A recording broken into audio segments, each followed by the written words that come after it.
So I want to ask you, how was your rate last year, right? I mean, only one fight, but it's a big win. I mean, was it a good year, a bad year? What do you think? Yeah, I mean, it was good. I had high expectations because the previous year I fought like 5 times. So then I'm like, all right, let's keep this rolling. But, kind of slow down a little bit. But yeah, it was a good year. Can't complain. It's back here doing it again, and I'm just super excited. I wonder if it's, I don't want to say difficult, but I don't know, like motivation, like the division with you up at the top, right? It doesn't move much. I mean, you guys have been in that same position for a long time, dominant champion, dominant contenders. Is it difficult, I guess, to have that motivation, to have that drive when it seems like so stagnant up there, basically? I mean, I don't think it's not frustrating. I think it's more frustrating for everyone else because they have to, go through me. And sometimes it's just frustrating. The only problem with staying at the top so much is I'm running out of opponents to fight.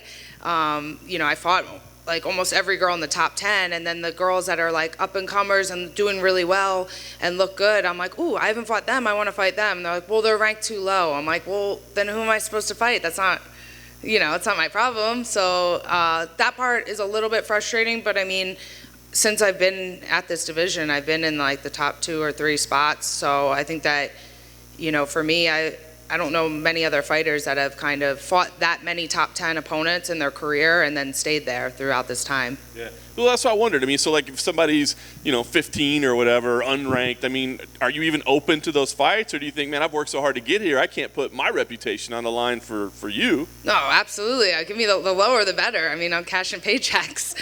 I would love that. Anytime I see it's frustrating for me when I see a little chip on my shoulder when I see like girls in the division getting hyped up, and I'm like, well, can I fight them? Like, let me fight them. I'm here. I have already fought these people. If there's anyone that I haven't fought, of course I want to fight them. I'm like, seeing them come up, I'm like, all right, cool. That's someone I haven't fought yet. Give them to me. But yeah, I'm definitely open to fighting anyone. Lower is nice. That's funny. All right, so a rematch, when they offer you this, I mean, it sounds like you'll fight anybody, but is there hesitation? Because, when somebody loses the first time, of course they want the rematch. When you win, maybe like, I don't know. So, I mean, was there hesitation, or did you say, yeah, let's go? No, I was just like begging since my last fight a week after, like, can I get another fight? Can I get another fight?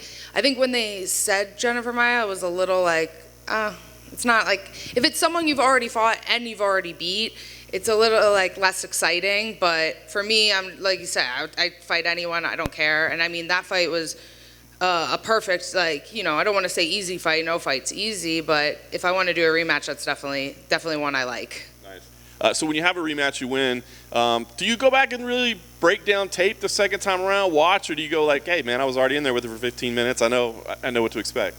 Yeah, I've rewatched our fight one time. I mean, I probably watched it like 2 or 3 times the day after the fight, but since rebooking, I've only watched the fight one time, and it was like last week. I was like, at home on my rest day, I was like, let's watch it. I don't take much into the tape just because then I start like overanalyzing myself a little bit, and I know how I felt in that fight, and I felt really good, and that was a perfect fight for me, and my style matchup I think is really well for that fight. So yeah, I watched it once just kind of because I was bored, but that's it. Do you feel like she's gotten any better? I mean, she's had some success obviously since then. Do you think she's gotten better, or do you see any differences? No, I don't think she's gotten any better, but that's nothing against her. She's very good. I mean, me and her have both been in the top 5 pretty much the whole time we've been here. So she has a lot of experience. She had a lot of experience before the UFC. She was doing really well in Invicta. She was kind of ahead of me at that point. And so I don't think that her skills have improved, but that doesn't mean she's not good. Her skills are already good. I think she's just kind of like an experienced fighter, and she's super well-rounded, and you have to be good to beat her. Last thing for me, they say you've been a contender forever. I mean, when you're in these fights, I mean, I know you're fighting for a paycheck, but are you thinking about like, does this get me a title shot, or my back, am I a number? I mean, do you think about that stuff, or is it better to maybe not think about that stuff? I mean, it's always in the back of my mind, but I'm also realistic. I'm a huge MMA fan. I watch all the time. I'm, sometimes I forget when I'm at home watching the fights. I forget that, I fight for the UFC too. I just feel like I'm such a fan of it. But yeah, I mean, I'm realistic where I know, no one's really pushing for a rematch with me for the title right now. Especially now, there's a lot of up and comers that are having really good performances. And girls that haven't fought Valentina, people probably want to see that a little bit. So obviously I know if I keep winning, eventually that shot will come again, which is the end goal. That's what I want. But there's nothing, some of the things are out of my control. I mean, Maya went 5 rounds with her. That's kind of like her, her stat right now is that she went 5 rounds. So maybe, if I get a finish over her, then there could be a little bit of an argument. But, the UFC knows that if they ever ask me for a rematch, that's what I want. I don't have to keep begging for it. If it's there, I'm ready and I'll take it. But yeah, I just kind of take each fight as it comes. Hey, Katlyn. Hey. In the past year, there's been some flyweight contenders kind of come up. Aaron Blanchfield, Miranda Maverick, Manon Farrow, Casey O'Neill, and I know that you're a big fan of the sport. I just kind of wanted to know your thoughts on those ladies. Yeah, it's super exciting. I think all the girls that you mentioned and Talita Santos, I think, is even a little bit more so right now just because she's finished a top 10 opponent. But yeah, it's super exciting. The more girls that are in the division and putting on performances that are entertaining and getting promoted, it helps everyone in the division.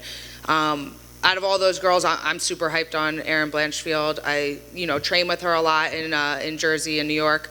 And I think she's one of the girls that'll move up the rankings very fast. Awesome. And then finally, with the Twitter fiasco last year, I was just wondering if you plan on getting back on Twitter.